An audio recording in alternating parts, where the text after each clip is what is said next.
especially if we rely on politicians to do what's right.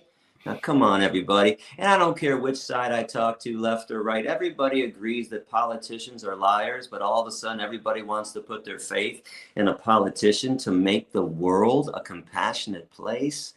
Not going to happen that way. It falls on the activists and it falls on society. So when the activists convert the masses and the masses don't want to take part in injustice, then the corporations will change. It's supply and demand. Corporations work on money, and you can only make it unprofitable when you stop buying and supporting the products that they're producing. So that's where it's at for sure. And by the way, I remember those good old days too. Direct action, 97. I broke into a mink farm and freed the mink.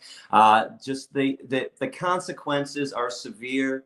You mentioned a lot of people now are afraid. I will say this, the government definitely comes down much harder these days on people taking part in direct action. I got a good friend, Marie Mason, who is now Marius Mason, in prison, 22 years in prison for an ELF action, burning down an animal research laboratory at Michigan State University. She's going to be in her 70s when she gets out. For crying out loud, nobody was harmed in the process.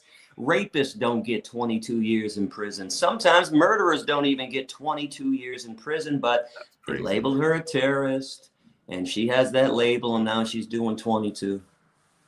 That's wild, because back in the day, they used to consider it civil disobedience, and usually didn't get 22 years for civil disobedience. Not anymore. Yeah, they come down hard. So effective for sure, but the consequences could be drastic if you get caught. Be careful. I heard some activists in France recently too just went and did some great actions. They were chaining themselves inside of slaughterhouses. I always loved action like that. Really, it's putting your freedom on the line, which is what I used to do, which is what we all have done before, or something that we all should do. I've always been willing to give my freedom and my life for the animals. That's how much I respect them, and that's how much I respect all the ALF and ELF activists out there putting their lives on the line too. So you took a pretty big chunk of time off.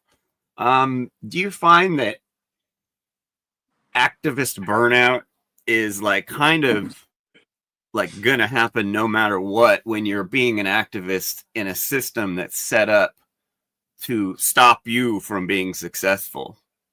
Like, how do you combat that, and how do you keep going every day?